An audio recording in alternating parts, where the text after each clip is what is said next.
Well, howdy there, stranger. I'm Jordy, And I'm Brad. and welcome back to Beers with Queers, the true crime podcast where I research a case and Brad here, and potentially you guys. Don't know a damn thing about it.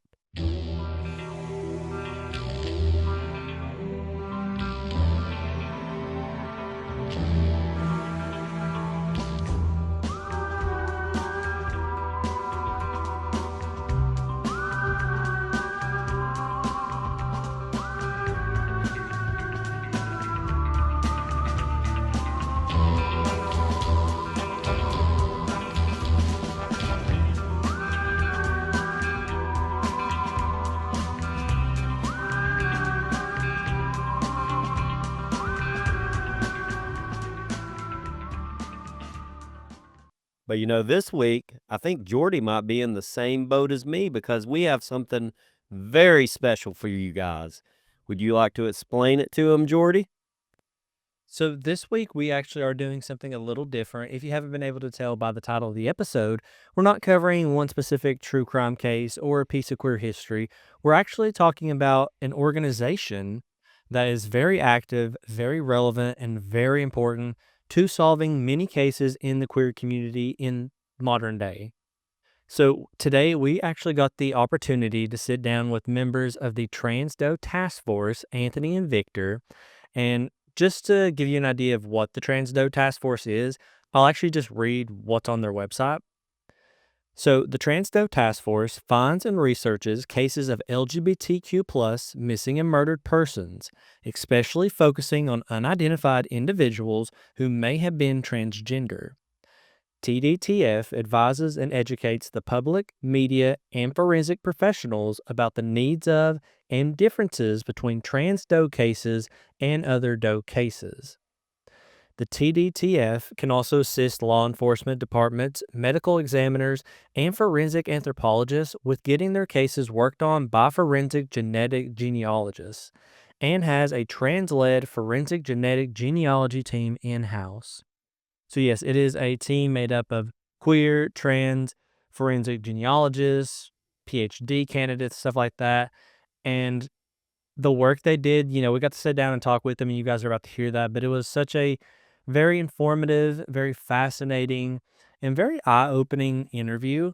Um, so I'm so excited for you guys to hear and experience it for yourselves. And I'm also just very excited to get the Trans Doe Task Force out there to as many people as possible because the work they're doing is so important. They mention it in the episode, but if you guys have any leads or cases or missing persons cases that you feel isn't getting the attention that it should, contact them and I'll have their information in the episode link. And these are the people you want to talk to.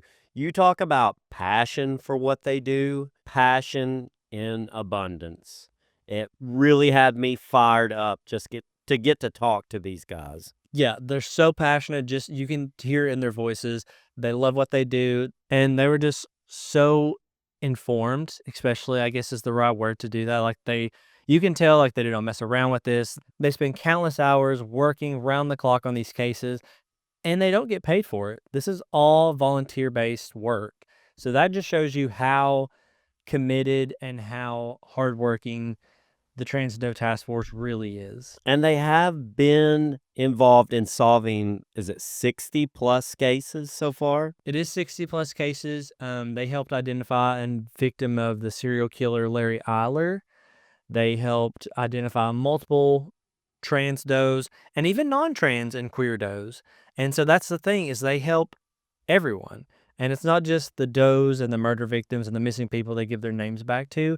It's all those people that was touched by the missing persons case. It's a ripple effect. And they also talk about a lot of things in the queer community we didn't really think about when we were thinking about queer-based cases. And yeah, that too, it very eye-opening for us in terms of how you look at cases involving queer people. How you protect queer people in queer-based cases. And how you protect queer people in queer-based cases, because it is a delicate line, and they'll talk about that. They answered so many burning questions. They had so many interesting stories. So honestly, without further ado, it's going to be a long episode too. So I hope you guys are ready. This might be a car ride or two. But without further ado, Let's jump right into it and hear what the Trans Doe Task Force has to say. First of all, thank you all so much for taking the time to sit down and chat with us. And I guess to kick things off, could you just introduce yourselves and give us a brief overview of your background and just what exactly the Trans Doe Task Force is? Hi, I'm Dr. Anthony Redgrave. I'm one of the co-founders of the Trans Doe Task Force, along with my spouse, we being on Redgrave. We started this organization in order to address the issue of what would it look like and how would it be handled if a transgender person was found as an unidentified deceased person or went missing. And we were already working on forensic genetic genealogy cases at the time. And so we expected to see, a handful of cases like this. But what we ended up finding when we started looking was well over 100 within a couple of weeks of starting the search of previously reported, John or Jane Does who had some kind of clue or evidence in the description of their case that indicated that they might not be cisgender in some way or that they might have been misclassified.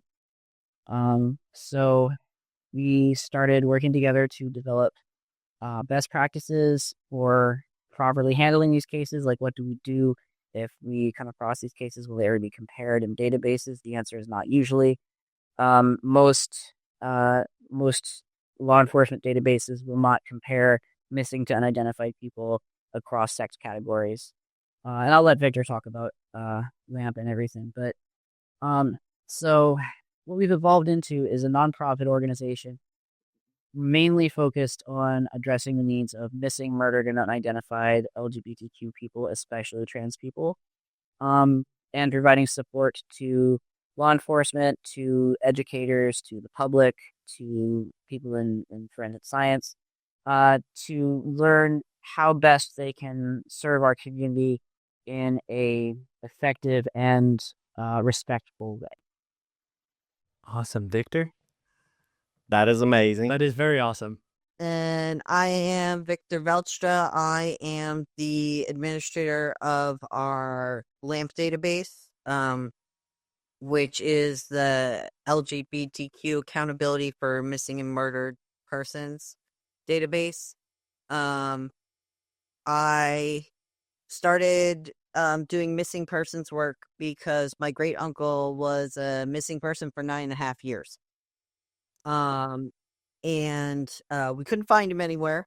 And I thought he might be a John Doe.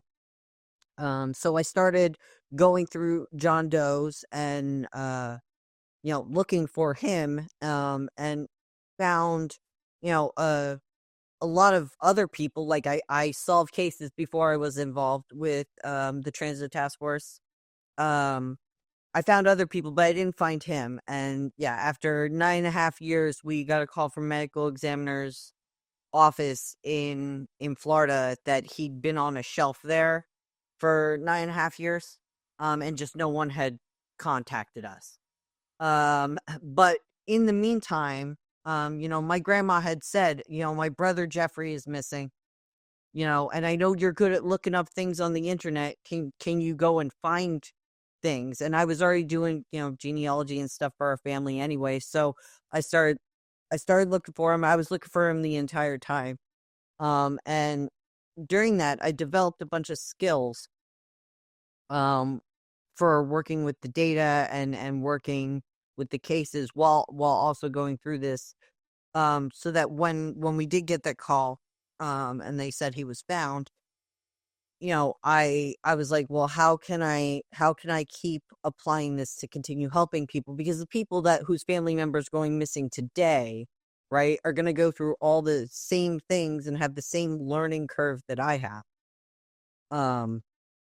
And so one of the things that I noticed, pretty early on is that any marginalized group of people got, less resources, less attention, and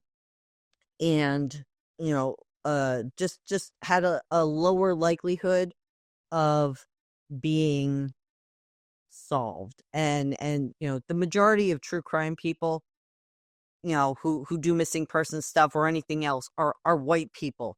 And white people tend to focus on white people cases. And they also don't tend to focus on LGBTQ plus cases unless those cases are also very salacious. So that's like in our experience, yeah. Most of the deep dives that we do with LGBT cases, the ones that have the most information are always the ones that are the most scandalous, quote unquote, salacious, and it's Yeah. you can tell why it's popular, quote unquote. Yes. Yes. And there's a unintentional homophobia, I think, from true crime people there. But it is that is why people kind of play into it, and that's why they're interested in some of these cases, because there's just, you know, oh, well, you could listen to, all of this crazy, oh, they were polyamorous, oh my God, oh, they went out on a Tinder date, and then that's what people focus on instead of the real people and their families who are hurting, you know. Um those are the cases that tend to get boosted more. But they also have to contend with missing white woman syndrome, which is absolutely a real thing and affects anybody who is not a pure middle class white woman, um, with no known psychiatric problems, no drug use. No, she's got to be a perfect damsel in distress, and then she will get all of the attention. Um, but even cishet men, if they go missing, right? Cishet white men, if they go missing, if they have any problems at all, guess what? No one's paying attention to your case. Yeah, that doesn't drive views. No. So I came into this with an entire list of LGBTQ plus people, and unidentified persons cases that I thought might be gay or trans. Um, when they started up the Trans Doe Task Force in 2018, I think, before they incorporated, I saw that they were going to be doing forensic genetic genealogy on Julie Doe and a couple other cases. And I was like, oh, hi, I have an entire list of people here that I've been tracking for like years. Um, this could be, we could work together, because we're doing the same thing.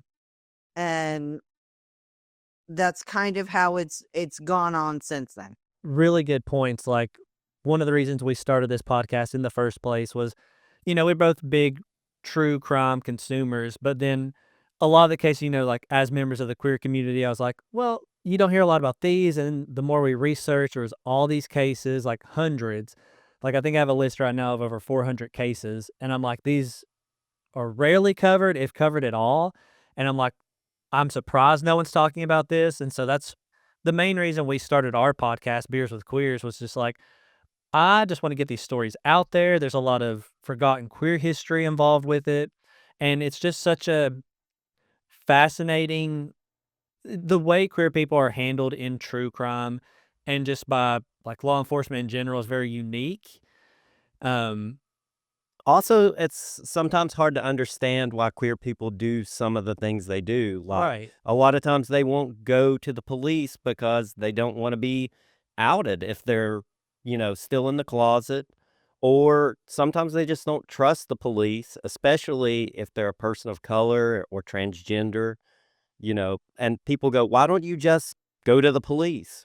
And so I think providing a queer perspective on that is like, well, it's not that as simple as that. Like, I understand that you think that's what the right thing to do is, but at the same time, you have to think about protecting yourself above all else. So there's no issues that are unique to the queer community. Everything that affects us affects everybody else because we come from every demographic possible. But the reason why queer people don't go to the police is the same reason why undocumented people won't go to the police, why black people won't go to the police, because sometimes bringing the police in has very limited chance of doing anything positive, and a high chance of it creating excessive, very damaging, more severe problems for the person who's reporting, not even from whoever they're reporting, right?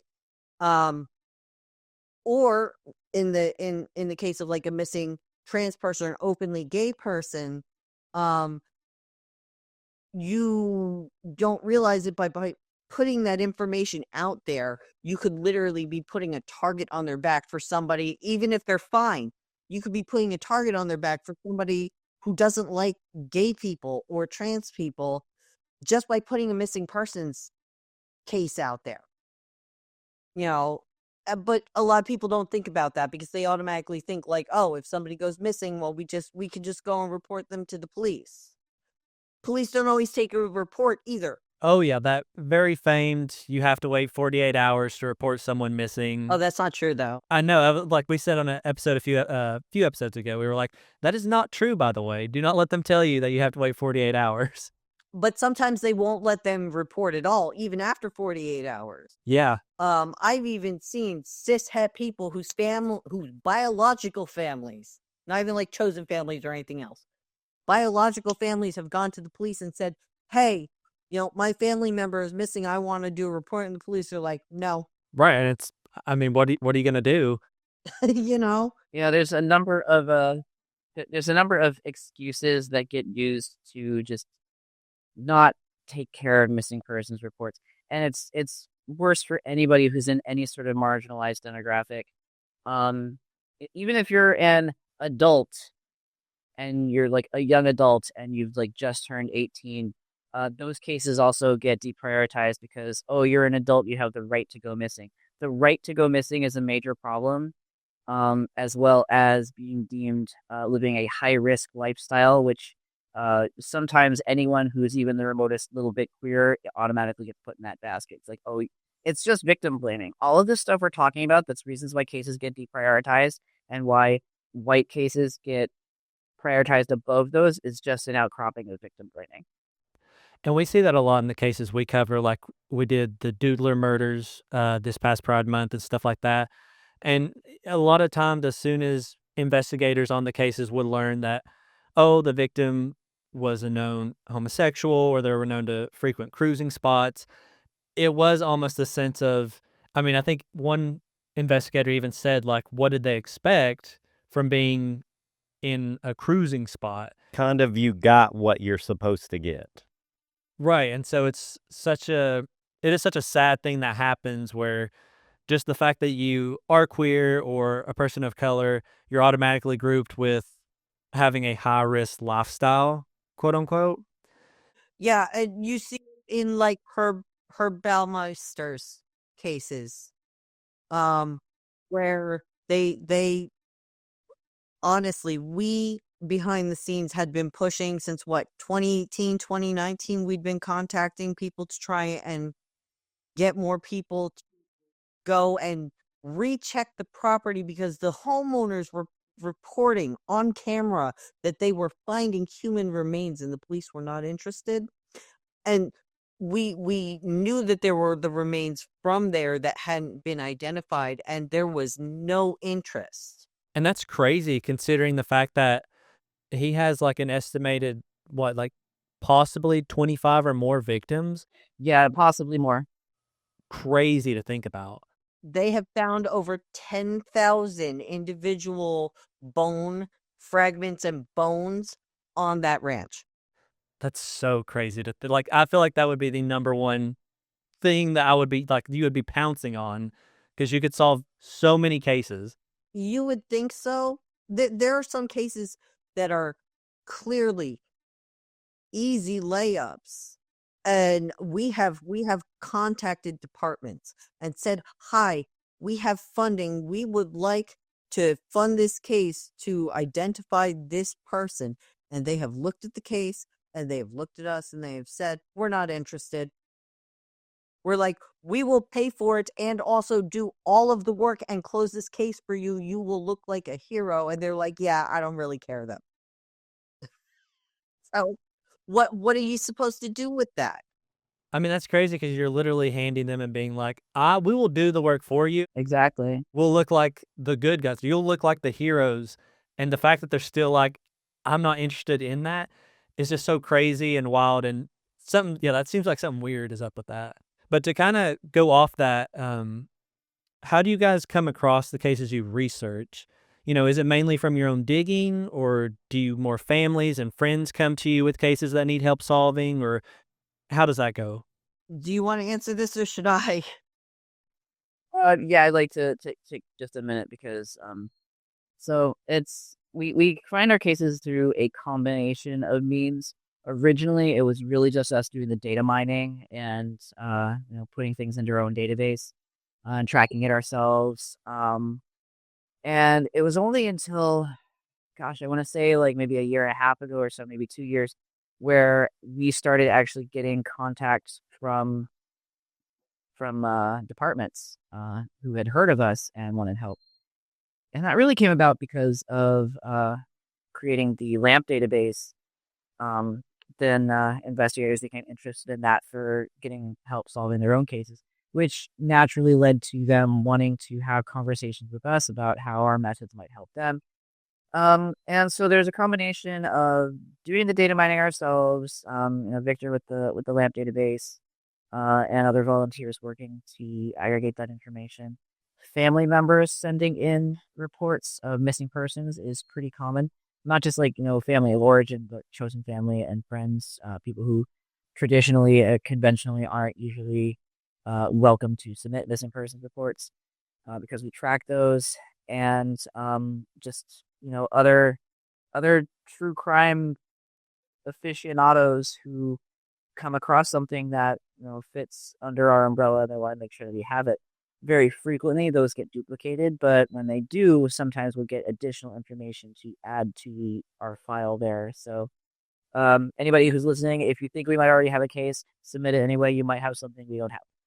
Yeah, and so talking about the LAMP database, now is that accessible to anybody, or do you have to go through certain channels, or how does the database work? You have to go through me. Uh, sorry, no, it's real though. I don't just let anybody in. I have to vet people because a lot of the information in our database and a lot of the people in our database are extraordinarily vulnerable. Um, because I don't just track adults. I also track a lot of children who are queer and missing. Um, and if we just let the general public go ahead and go into our database, we have sensitive information in there that for law enforcement might be useful, but for the general public does not need that information. I promise you. It serves it serves no function if you're just looking for somebody who's missing, right? Um so we don't just let anybody in. We have it behind a password. You have to contact us and ask for access, and we have to approve it, and I have to go through and do like background checks. And I'm not talking like, like a standard background check. I actually go and like hunt down everything that you've posted online. I could definitely see where that information could be used for evil if That's they the wanted to. problem. So I'm so glad you do this. I mean, even among law enforcement, I don't want somebody in there who's going to use that information to go ahead and cause harm to their local LGBTQ plus community. So we kind of act as a firewall there, making sure like, hey, this person has said some homophobic things. Maybe we don't want them to know who all the gays are in their area. Exactly. And I think one that is so awesome, the fact that, and I think that might be something that a lot of non-queer people don't realize, like you were saying, like they're like, oh, we should just report them missing with all this information, and like the fact that they're a member of the queer community. And I think it's easy for non-queer people to forget, like, well, just openly telling the public that a certain person is queer is potentially putting them at risk or others at risk that are close to them. And so I think that's one of those things that kind of gets lost when people outside the community are talking about these types of situations. I think it becomes clear if you look at like the background information. I know a lot of people don't read these like really heavy reports or anything else, but I do. Um and the NECMEC, for instance, the National Center for Missing and Exploited Children, put out a couple years ago a report on missing boys, but they include trans girls in this statistic.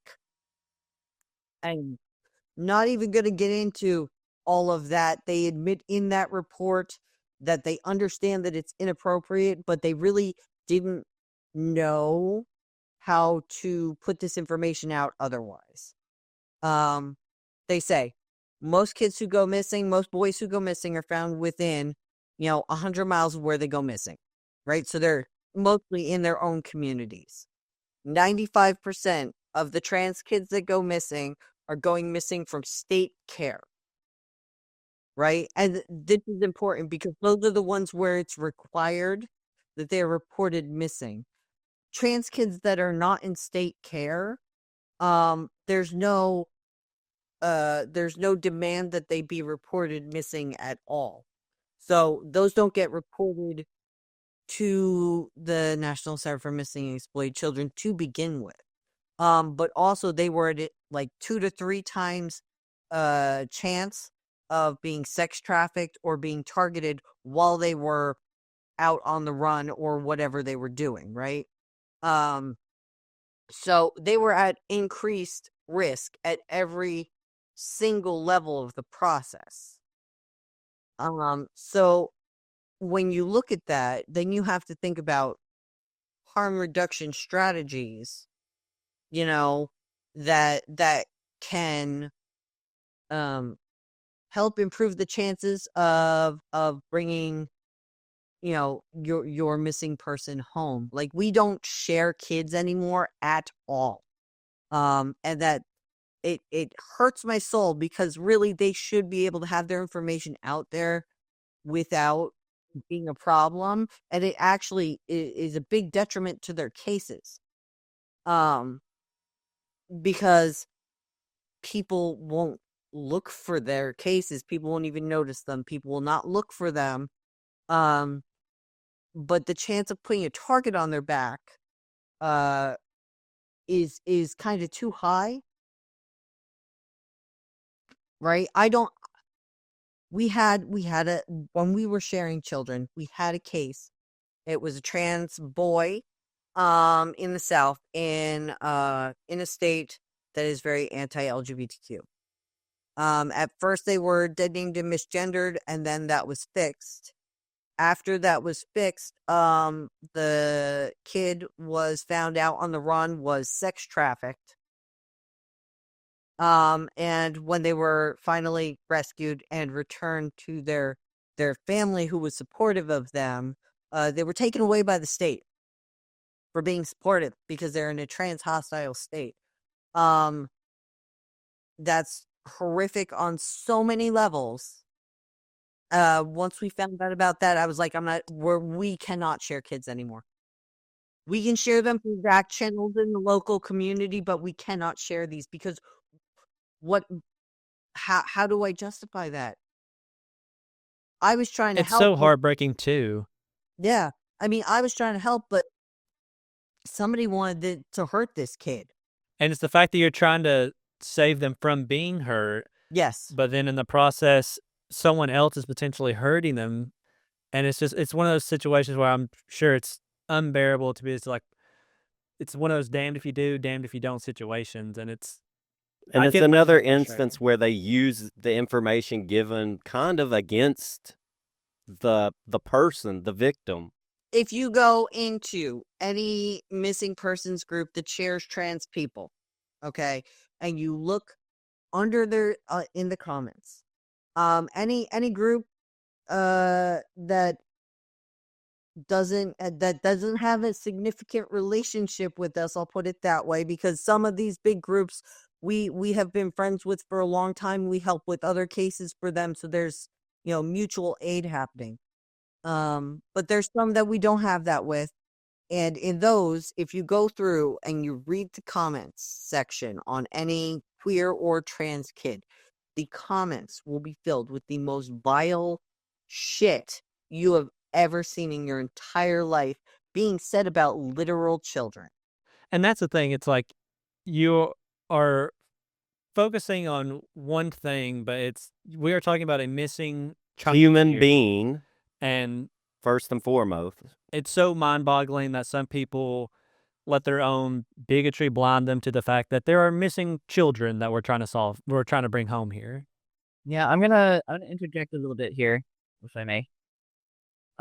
So so something that I just want to point out, like this has been a problem in any sort of um, academic, professional, forensic, whatever organization when looking at anyone from a marginalized community. So, for example, um, occasionally this is a problem I run into in academia. So whenever I'm writing a paper, I have to think about this too. I have to think, is it ethical for me to do this study and publish it because someone will use this for evil? For example, things like identifying genetic markers that might predispose people to being trans or neurodivergent or something might lead to people trying to erase trans and neurodivergent people through medical means, or like find early warning signs and like abort those babies, things like that. Things like that happen because people are disgusting. So literally anything we say could be turned around and used for evil. So we do have to be careful. And That's really scary. it's so frustrating you have to be like that. It's like I'm trying to do something good here and help these cases and these people. And the fact that, we have to be like knowingly be like, people can also use this for their own malicious intentions. And it's Well, you know that there are people out there Yeah. that are actively looking for Actively information using like it. that for evil intentions. Yes, and that's one thing that we absolutely see. But I also want to put it out there that I've seen cases where it's a missing trans kid and the family is supportive in trans hostile states, where the local police department has put out a very respectful post about this kid being missing, right?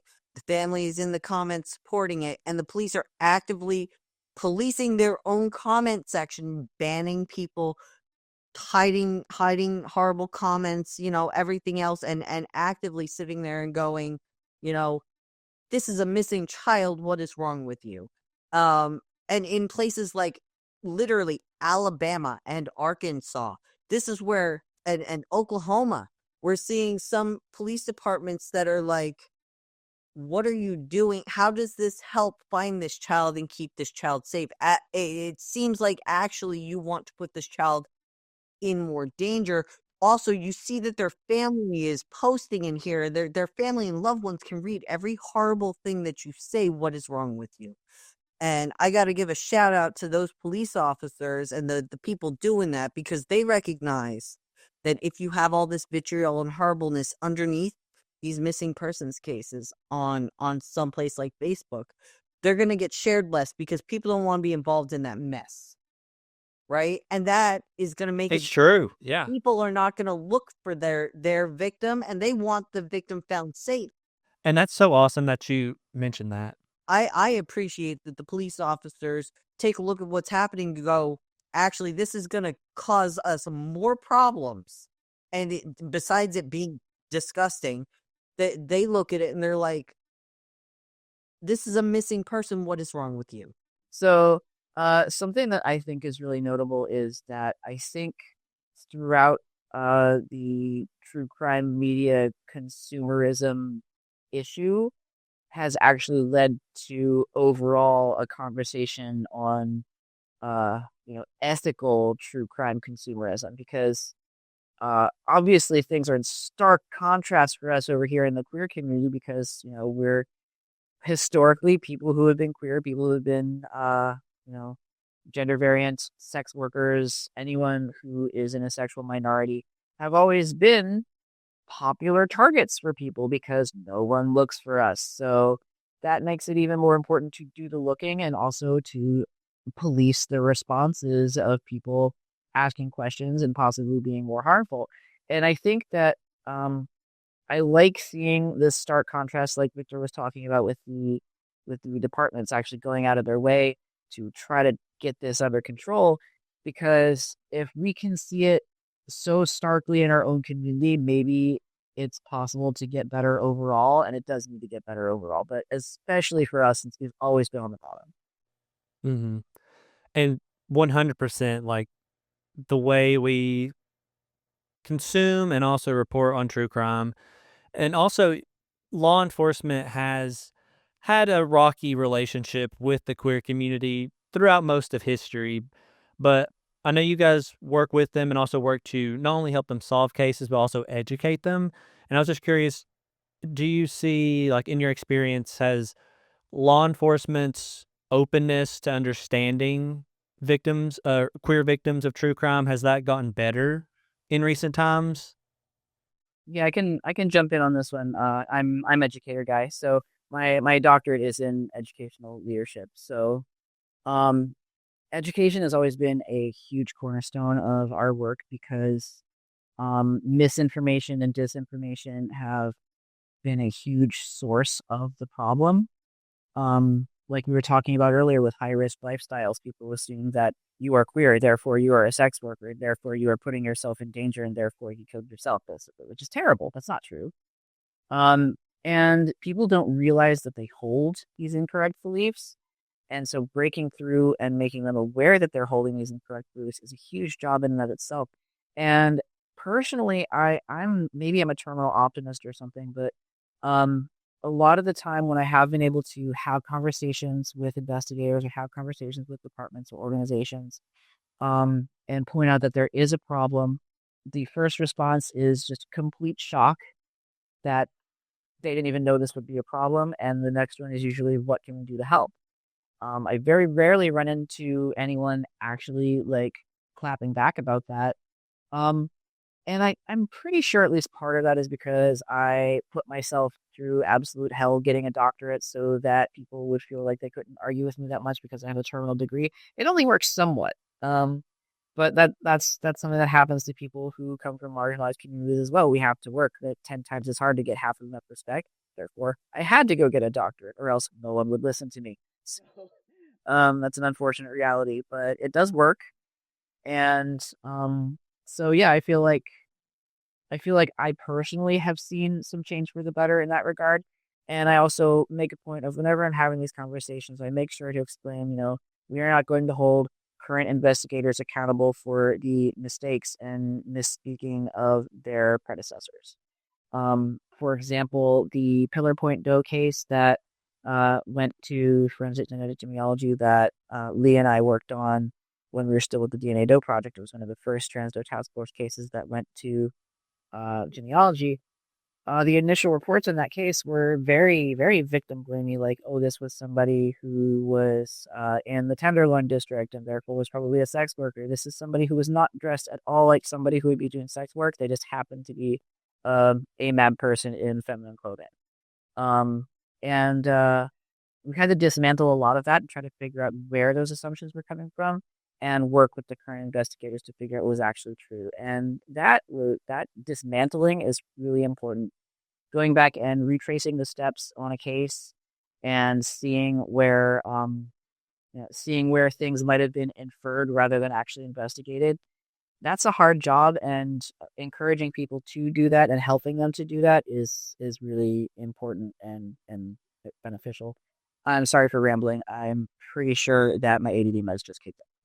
No, perfect, and that actually is, like, Very interesting. very interesting. I love to hear that, and also love to hear the fact that your experiences with law enforcement and investigators has been so positive. That makes me hopeful because there's like a lot of cases from the past, where they'll literally, like we had one of the cases, after two men escaped from a basement and they didn't really want to report because they were in the closeted men. They didn't really want to report. A third man died, but like the police were just like, for the first two men, they were like, oh, they're just gay guys. That's what they do. They tie each other up in the basement. That's the Kevin Bacon case. Yeah. Yes. I remember when he went missing. I remember when he went missing because we were already around by then. I don't remember his name, but absolutely that case. They were just like, gay guys go missing and get tied up in basements all the time. It literally, I mean, the cops came twice, rescued two different men, and then the first one in like October, then November, and then in December, Kevin died. And it's like, why, you have to think, why didn't you do anything? And they were really like, oh, it's just gay men meeting each other off the internet, and this is kind of their thing. Yeah, that case is so messed up on multiple levels. Who believes, oh, he just got upset and stole my leather kilt and ran out in the middle of winter naked, except for my kilt, because he wanted to steal my kilt. That's why he was here. I don't know why he's saying that I tied him up and tried to murder him. He lured you out there, bro. And they also were like, well, they didn't really want to talk to us and put out this information. But again, it's kind of one of those things where if these are closeted men, putting this information out there is going to change their life potentially, and probably a negative way. The first victim there wasn't even closeted, and he wasn't even That's from the true. area. He was from like Pittsburgh. He traveled hundreds of miles here because of this guy that he was talking to on the internet. And the police were like, okay, well, we can't really do anything. Maybe don't be so gay and you won't get tied up in basements and almost murdered. Have fun getting back to Pittsburgh in the middle of winter with no clothes, like with nothing. Yeah, so it's just so insane how some, departments handle queer cases. Hopefully that is on the rise, and I'm glad your guys' has been so positive. One thing I did want to just touch on is you mentioned you use forensic genealogy, um, and I would hearing a lot more about that with like other cases and stuff. And I know it really, I guess, correct me if I'm wrong, came to the forefront of the general consciousness in 2018 when it was used to catch the Golden State Killer. Mhm. But I think although more people have heard the phrase forensic genealogy, could you just explain that briefly for us, just so everyone has a clear understanding of what it actually means to use it to solve cases? Sure. So forensic genealogy was actually a term that existed before what we do existed, and no, it just some lines got crossed and got misconstrued for the wrong purposes. But specifically, forensic genetic genealogy, investigative genetic genealogy, or forensic investigative genetic genealogy, lots and lots of acronyms for you, is using genealogical DNA. So if the same kind of data we would get if you as a living person took an ancestry test or 23andMe, etc., to identify, let's say you didn't know who your parents were and you wanted to do a search for your biological family. It takes the principles from that searching and applies it to forensic cases in which we have DNA sample from an unknown contributor who we can't ask them, when were you born and what information do you have about your family and things like that. So we only have contextual stuff to go off of from anthropologists or crime scene investigators. And so we'll use that to identify the person instead of just their parents. And so it's kind of the same game on hard mode, but and we also have limitations like where we can upload our data, where we can get our data from. And it's all designed with the goal of not only protecting the integrity of the case, but also the privacy of the living DNA matches in the databases. Because that's our bread and butter. If we don't make sure that they feel comfortable, we can't do the work, because we'll have to go through a forensic lab to get a sample of an unknown person or an identified deceased person or unknown assailant, processed into a similar file as to what you would get if you took a direct-to-consumer DNA test. And then we're only allowed to upload that to 3 different databases right now. The main one is GEDmatch, which is everyone can use it. It's free for anyone to use. For law enforcement, you pay a fee to upload to use the tools. There's also Family Tree DNA, which is the only direct-to-consumer producer of DNA kits that allows forensic uploads. And then there's also one that is more recent and was actually started by the founding members of the DNA Doe project, which is called DNA Justice. They're pretty new. If anyone listening has a DNA test and they want to upload it there, you absolutely should. You want to grow their database because that's the database that forensic investigators can actually upload to for free. But it's just a small database right now, so people Yeah, should be that's the using one that. that CC Moore is involved with as well, correct? Yes. Yes. Yeah. So long story short, depending on how much time you give me, I can give a more detailed explanation of what forensic genetic genealogy is. The easiest way to say it is it's like an adoptee search, but you don't know the adoptee's identifying information. And sometimes if I only have like 10 seconds, I'll just say it's like playing a game of Guess Who, but it matters. That honestly, that's the perfect way to describe it, I think, you know, in the most simplest terms. Guess who, but it matters. I was gonna say, or it's like doing a puzzle, but it's made out of pieces of people, like DNA puzzles. Yeah, people puzzle. But you don't know what the picture looks like. I was gonna say, I've heard my own sister say this. She's like, I'm not gonna put my DNA out there because they can use this in like these genealogy cases and everything. And of course, I asked her, I'm like, do you have something to hide?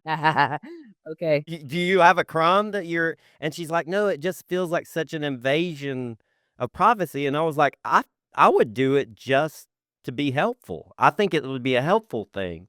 This is basically what my dissertation was about. So my doctoral dissertation is on the subject of specifically forensic genetic genealogy for cases involving marginalized victims.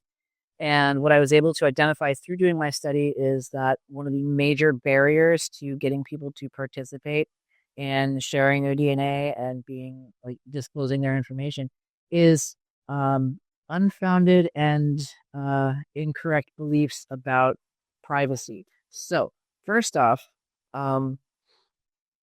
and like you said, like, do you have anything to be afraid of? Like, people get paranoid around the concept of law enforcement. Like, there was somebody asking a question on the internet somewhere a couple of days ago that was like, and I'm sure it's been a question that's been asked other places, but I saw it and it was like, what's something that we do that feels illegal but isn't? And one of the top answers was walk next to a cop. It's true. People are just automatically afraid of law enforcement and assume that they're doing something guilty when they're really not. So that's something that needs to be looked at on an individual level. Like, why do you feel this way? What are you so concerned about? The other one is the information that exists in the databases right now can be used to identify like most white people, whether they have their information in there or not, because you're going to have a number of third cousins in there anyway. And if you have enough third cousins, you can figure out who anybody is. But so it also, even if you don't upload, you're probably still be able to be recognized on those somehow. But the really big ones that I really think people don't understand, there's three of them. One is that that HIPAA, which protects your medical information, was updated in 2015 to include genetic information. So your genetic data is covered under HIPAA. That's really good to know. Yeah. So when a company like when a genetic genealogy, when a DNA company does things like, and people panic about, oh, they're selling your information to hospitals. Well, what they have to do is they actually have to scrub all of your identifying information from that first. So they're just getting numbers. They don't even know who the hell you are. And then the next thing after that is the genetic information. They can't clone you. I've heard that one. They cannot clone you from your DNA kit that you sent to Ancestry. No, they probably can't even do that with a whole genome sequence yet. But they're working on Tasmanian tigers and woolly mammoths. They're not worried about us. But the other big one is the Genetic Information Non-Discrimination Act, which is abbreviated GINA, is a law that protects you from discrimination in work or healthcare based on your genetic information. So you can't be denied a job or denied health insurance or healthcare because of things that are in your ancestry tests. So those are also absolutely protected. Additionally, in order to be compared to forensic databases, to forensic data on the sites where you're able to do that, you have to actually click a button that says, I opt into law enforcement matching. Because we care about maintaining that trust. So unless you like oops, accidentally clicked that. That's kind of on you. But there's so many things that are in place to protect people's information. You also can't do identity theft using somebody's DNA. Like, you can't use somebody's DNA to like steal their credit card information. Does your credit card have like a sample of your DNA on it? No. Um, just like, if you really take a minute to think about these things, they're not actually things you need to spend time worrying about being scared of. I was gonna say, but like also as somebody who has both murderers and victims in my own family, if somebody in my family has done something that would require law enforcement to be searching these databases, which I know about intimately because I'm also a forensic genetic genealogist, I want them caught. Yeah, Right, that's absolutely. true. If my first cousin murdered someone, I'm sorry, I don't want him to get away with it. If they violently sexually assaulted someone, I don't want my first cousin on the street if that's something that they're doing. Uh, you know, Exactly.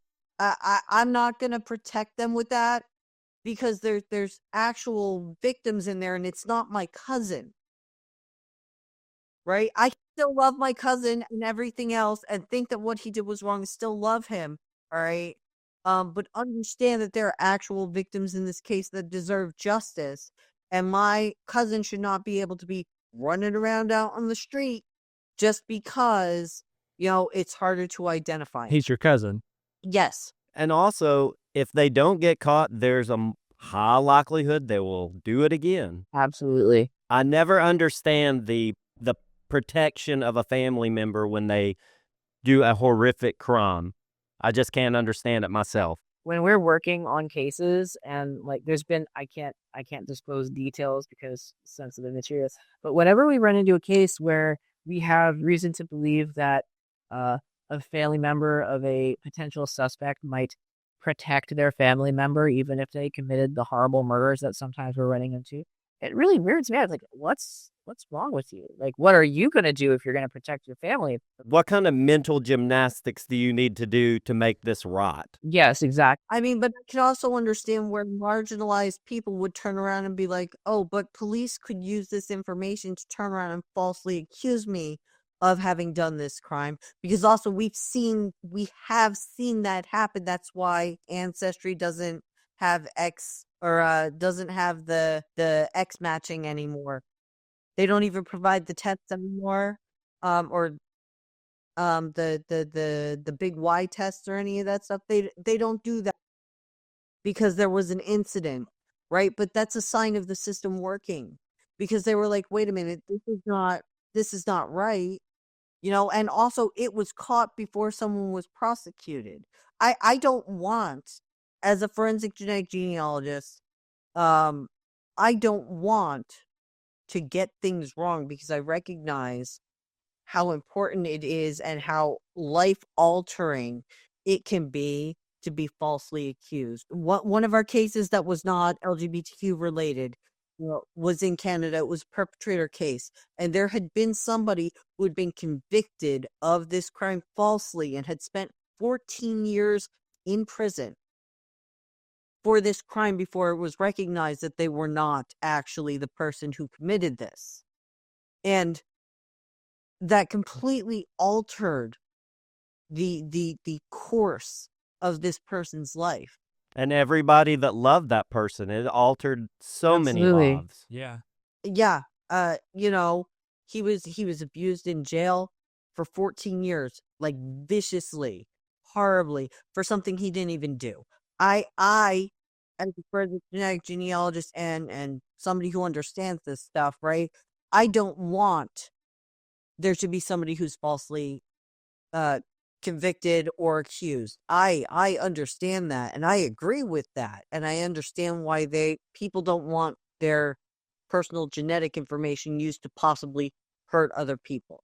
But if your concern is I want to protect my cousin or a family member who's done something bad, I can't relate to that. Right. Okay, so there's this emergent fear of what if my DNA is used to falsely convict me of something by my DNA being planted at a crime scene. Well, if you follow the news like we do, and you keep track of the extensive investigations that occur, evidence is shown to be tampered with, and how that completely destroys the careers of people who are even just negligent and not malicious. A lot of effort goes into chain of custody and properly cataloging and storing things, and keeping DNA sequences on file of people who might have physically come into contact with things. So if there's a secondary contributor of DNA, it can be identified as belonging to the person who handled it. There's a lot of work that goes into this, and the actual likelihood that anyone would actually be able to use an existing DNA sample of someone who was nowhere near related to any sort of a crime, planted at a crime scene or in the lab process, and actually reach a conviction is so unlikely. And I'm very thankful for this. Yeah, well, because we've also seen it. Where was that, in Oregon? Where there was a lab assistant who was tampering with the DNA evidence, but understand that was in the state lab. They found it, and they're reviewing all of those cases. There's like over 1,000 of them. So there's multiple layers of testing, because the testing that the state does is STR testing, which is different from the stuff that we do. Like, our work has to be double checked and double confirmed by STR testing in order for it to be valid in any kind of court or anything like that. So there has to be multiple layers of confirming evidence to get there.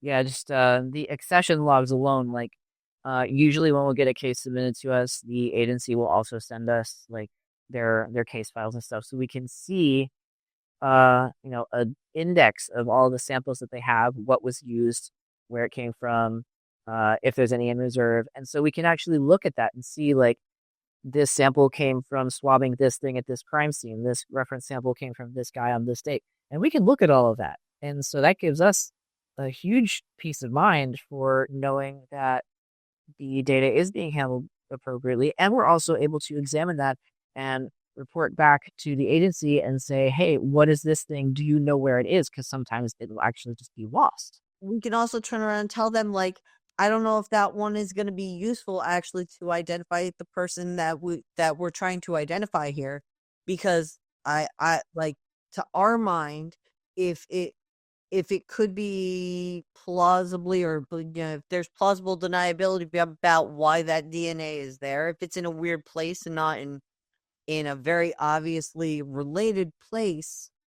DNA can transfer for all kinds of reasons. So we have a little bit of power on the back end when we're being the liaisons between the labs and the departments, to be like, I don't think that this one is going to be this sample is going to be particularly helpful to us, but this one over here might be a much better chance of getting, perpetrator DNA, for instance.